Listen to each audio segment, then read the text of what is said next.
G Kannada ನ್ಯೂಸ್ನಿಂದ ಮತ್ತೊಂದು big impact.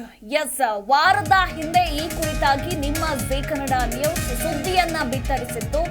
ಈಗ ತೆರವು ಕಾರ್ಯಾಚರಣೆ ಶುರುವಾಗಿದೆ.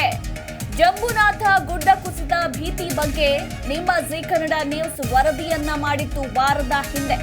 ವಿಜಯನಗರ ಜಿಲ್ಲೆಯ ಹೊಸಪೇಟೆ ಬಳಿಯ ಜಂಬುನಾಥ ಗುಡ್ಡ ಕುಸಿತದ ಭೀತಿ ಕುರಿತಾಗಿ ಇನ್ನು ಸದ್ಯ ಜಿ ಕನ್ನಡ ನ್ಯೂಸ್ ವರದಿ ಬೆನ್ನಲ್ಲೇ ಗುಡ್ಡ ತೆರವು ಕಾರ್ಯಾಚರಣೆ ಶುರುವಾಗಿದೆ. ವಾರದ ಹಿಂದೆ ಬಿತ್ತರವಾಗಿದ್ದ ಸುದ್ದಿಯ ಇಂಪ್ಯಾಕ್ಟ್ನಿಂದಾಗಿ ಈಗ ಗುಡ್ಡ ತೆರವು ಕಾರ್ಯಾಚರಣೆ ಶುರುವಾಗಿರುವಂಥದ್ದು. ಯಾಕಂದ್ರೆ ಈಗ ಮಳೆಗಾಲ ಶುರುವಾದಾಗಿನಿಂದ ಶಿರೂರಿನ ಗುಡ್ಡ ಕುಸಿತದ ಪ್ರಕರಣ ಎಷ್ಟು ಮಟ್ಟಿಗೆ ಜನರನ್ನ ಆತಂಕಕ್ಕೀಡು ಮಾಡಿದೆ. ಶಿರೂರಿನಲ್ಲಿ ಎಂಥ ದೊಡ್ಡ ಅವಘಡ ಸಂಭವಿಸಿದೆ ಗುಡ್ಡ ಕುಸಿತ ಪರಿಣಾಮದಿಂದಾಗಿ ಅಂತ ಎಲ್ರಿಗೂ ಕೂಡ ಗೊತ್ತೇ ಇದೆ. ಅದೇ ರೀತಿ ಜಂಬುನಾಥ ಗುಡ್ಡ ಕುಸಿಯುವಂತಹ ಭೀತಿ ಕೂಡ ಎದುರಾಗಿತ್ತು. ಈ ಕುರಿತಾಗಿ ನಿಮ್ಮ ಜಿ ಕನ್ನಡ ನ್ಯೂಸ್ ವರದಿಯನ್ನ ಕೂಡ ಬಿತ್ತರಿಸಿತ್ತು. ಈಗ ವರದಿ ಬಿತ್ತರಿಸಿದ ಬೆನ್ನಲ್ಲೇ ಸಂಬಂಧಪಟ್ಟ ಅಧಿಕಾರಿಗಳು ಎಚ್ಚೆತ್ತುಕೊಂಡು ಈಗ ಗುಡ್ಡ ತೆರವು ಕಾರ್ಯಾಚರಣೆಯನ್ನ ಶುರು ಮಾಡಿದ್ದಾರೆ. ಗಣಿ ಮತ್ತು ಭೂ ವಿಜ್ಞಾನ ಇಲಾಖೆ, ಹೆದ್ದಾರಿ ಪ್ರಾಧಿಕಾರದ ಸಹಯೋಗದೊಂದಿಗೆ ಸದ್ಯಕ್ಕೆ ಈಗ ತೆರವು ಕಾರ್ಯಾಚರಣೆ ಶುರುವಾಗಿದೆ. ಇದು ನಿಮ್ಮ ಜಿ ಕನ್ನಡ ನ್ಯೂಸ್ನ ಮತ್ತೊಂದು ಬಿಗ್ ಇಂಪ್ಯಾಕ್ಟ್ ಸ್ಟೋರಿ.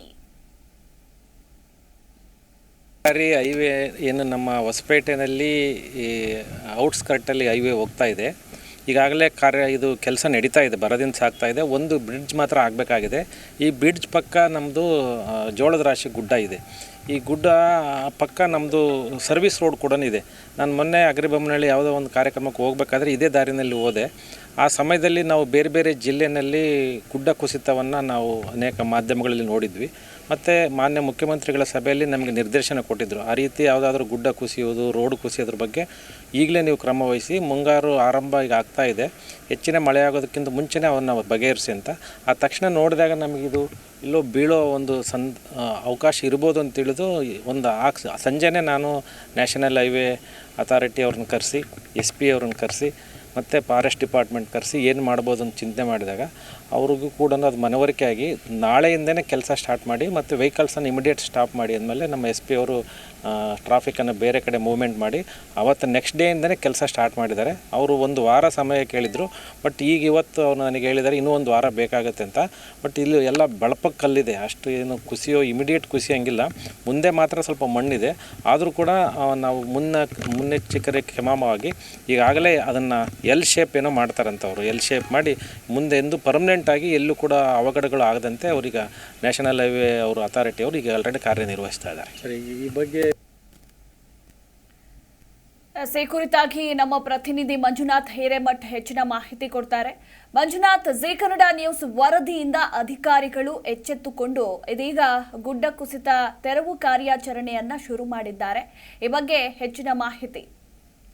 ಮಧುಮಲ, ಕಳೆದ ಒಂದು ವಾರದ ಹಿಂದೆ ಶಿರೂರು ಬಳಿ ಏನ್ ಗುಡ್ಡ ಕುಸಿತ ಸಂಭವಿಸಿತು, ಅದೇ ಮಾದರಿಯಲ್ಲಿ ಹೊಸಪೇಟೆಯ ರಾಷ್ಟ್ರೀಯ ಹೆದ್ದಾರಿ 67ರ ಟನಲ್ ಬಳಿ ಜೋಳದ ರಾಶಿ ಗುಡ್ಡ ಕೂಡ ಕುಸಿತಾ ಇರ್ತಕ್ಕಂಥ ಸಂದರ್ಭದ ಬಗ್ಗೆ ಜಿ ನ್ಯೂಸ್ ಕನ್ನಡ ವಿಶೇಷ ಸುದ್ದಿಯನ್ನ ಪ್ರಸಾರ ಮಾಡಿತ್ತು. ಈ ಸುದ್ದಿ ಪ್ರಸಾರವಾದ ಬಳಿಕ ಜಿಲ್ಲಾಡಳಿತ ಮತ್ತು ಗಣಿ ಮತ್ತು ಭೂ ವಿಜ್ಞಾನ ಇಲಾಖೆ, ಅರಣ್ಯ ಇಲಾಖೆ ಸೇರಿದಂತೆ ಎಲ್ಲ ಇಲಾಖೆಗಳು ಕೂಡ ಒಟ್ಟುಗೂಡುಬಿಟ್ಟು ಈ ಬಗ್ಗೆ ಗುಡ್ಡವನ್ನ ಏನು ಕುಸಿತಾ ಇರ್ತಕ್ಕಂಥ ಗುಡ್ಡವನ್ನ ತೆರವುಗೊಳಿಸ್ತಕ್ಕಂತ ಒಂದು ಪ್ರಕ್ರಿಯೆಯಲ್ಲೂ ಕೂಡ ಪಾಲ್ಗೊಂಡಿದ್ರು. ಅದರಲ್ಲೂ ವಿಶೇಷವಾಗಿ ಜಿಲ್ಲಾಧಿಕಾರಿಗಳಾದಂತ MS ದಿವಾಕರ್ ಅವರು ಈ ಬಗ್ಗೆ ವಿಶೇಷ ಮುತುವರ್ಜಿಯನ್ನು ವಹಿಸ್ಬಿಟ್ಟು ಸ್ಥಳಕ್ಕೆ ಆಗಮಿಸಬೇಕು ಅಂತ ಸಂದರ್ಭದಲ್ಲಿ ಎಲ್ಲವನ್ನೂ ಕೂಡ ವೀಕ್ಷಣೆ ಮಾಡ್ತಾರೆ.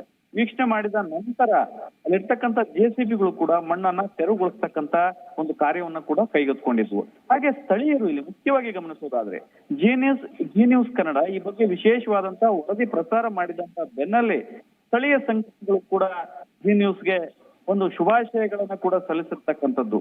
ಹೀಗಾಗಿ ಜಿ ನ್ಯೂಸ್ ಕನ್ನಡ ಒಂದು ಕಳಕಳಿಯ ಸುದ್ದಿಯನ್ನ ಪ್ರಸಾರ ಮಾಡಿದ ನಂತರ ಕೂಡ ಅಧಿಕಾರಿಗಳು ಕೂಡ ಎಚ್ಚೆತ್ತು ಬಿಟ್ಟು ಕುಸಿದಿರ್ತಕ್ಕಂಥ ಗುಡ್ಡವನ್ನ, ಹೆದ್ದಾರಿಯ ಪಕ್ಕದಲ್ಲೇ ಇರ್ತಕ್ಕಂಥ ಒಂದು ರಸ್ತೆ, ಆ ರಸ್ತೆಗೆ ಮಣ್ಣು ಕೂಡ ಕುಸಿದು ಬೀಳುತ್ತೆ. ಅಲ್ಲಿ ಪ್ರತಿನಿತ್ಯ ಕೂಡ ನೂರಾರು ವೆಹಿಕಲ್ಗಳು ಕೂಡ ತಿರುಗಾಡ್ತಾ ಇದೆ. ಅದು ಕುಸಿತ ಕಂಡು ಬಂದ ತಕ್ಷಣವೇ ಜಿಲ್ಲಾಧಿಕಾರಿಗಳು ಮುತುವರ್ಜಿ ವಹಿಸ್ಬಿಟ್ಟು ಅದನ್ನ ತೆರವುಗೊಳಿಸ್ತಕ್ಕಂಥ ಪ್ರಕ್ರಿಯೆಯನ್ನು ಕೂಡ ಆರಂಭಿಸಿರ್ತಕ್ಕಂಥದ್ದು. ಹೀಗಾಗಿ ಜೀ ನ್ಯೂಸ್ ಕನ್ನಡದ ಈ ಒಂದು ಸುದ್ದಿಯ ಬಳಿಕ ಸ್ಥಳೀಯ ಸಂಘಟನೆಗಳು ಕೂಡ ಒಂದು ಶುಭಾಶಯಗಳನ್ನ ಸಲ್ಲಿಸಿರ್ತಕ್ಕಂಥದ್ದು ಮಧುಮಾಲ. ಥ್ಯಾಂಕ್ ಯು ಮಂಜುನಾಥ್ ನಿಮ್ಮೆಲ್ಲ ಮಾಹಿತಿಗಾಗಿ.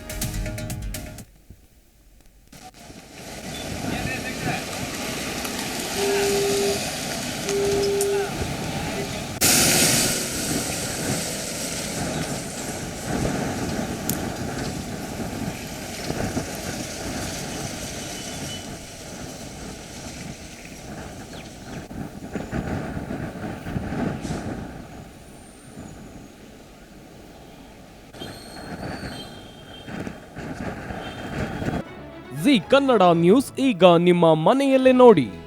ಎಲ್ಲ ಕೇಬಲ್ಗಳಲ್ಲಿ ಈಗ ಲಭ್ಯ. Sun Direct 292, Jio TV 1334, U digital 162, City cable 51, GTPL 17, Abhishek cables 821, Rock Line telecommunication 51, Shri Basaveshwara number 60, Vinayaka digital number 53, in digital number 896ರಲ್ಲಿ ನಿಮ್ಮಿಸ್ತದ ಜಿ ಕನ್ನಡ ನ್ಯೂಸ್ ನೋಡಿ ಆನಂದಿಸಿ.